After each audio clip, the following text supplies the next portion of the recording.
أعزائي المتابعين، أهلا بكم في فيديو جديد هنتكلم فيه النهاردة عن الجبسون بورد أو الشغل الفلات في الجبسون بورد. أهم حاجة طبعا في الجبسون بورد ده هو الشاسيه المعدني اللي بنعلق عليه الجبس بتاعنا.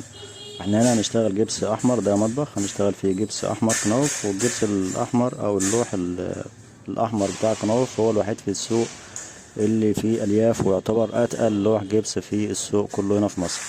فعشان كده لازم نشتغل بعناية وبنشتغل بضمير وبنشتغل شغل اتياش. اما شغل الركب اللي الناس بتعمله ده ففكك منه، لان ده مش ما يعتبرش شغل اساسا، ده حاجة كده ايه تجاري او اقل من تجاري كمان وملهاش عمر. يعني بنشوف كتير صور على النت او فيديوهات لاسقف بتقع على الارض بسبب شغل الركب وتوسيع المسافات. هنا احنا شغالين اتياش، المسافة بين التيش والتاني 65 سنتي ل70 سنتي، وعود السي او العود الناعم اللي بيشيل الأوميجا ده مسافات بينه وبين كل عضو والتاني 70 الله سنتي ينور بحد والله. أقصى هنا في الشغل بتاعنا.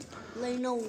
وتوزيع الأوميجا عندنا موزعينها كل 50 سنتي عود أوميجا، وشغالين الأوميجا عكس اتجاه اللوح، بتدي معانا صلابة وعزم أكتر في الحمل بتاع الجبس بتاعنا. الشغل بقى التاني الناس بتعمله اللي هو شغل الركب والجنش والحاجات دي، هو بصراحة احنا بنفضلش الطريقة دي خالص، ولا بنعترف بيها. يعني في شغلنا كله بيكون بالطريقة اللي احنا شايفينها دي تياش، وبنشتغل بالمقاسات اللي شايفينها دي. أتمنى يعجبكم الفيديو.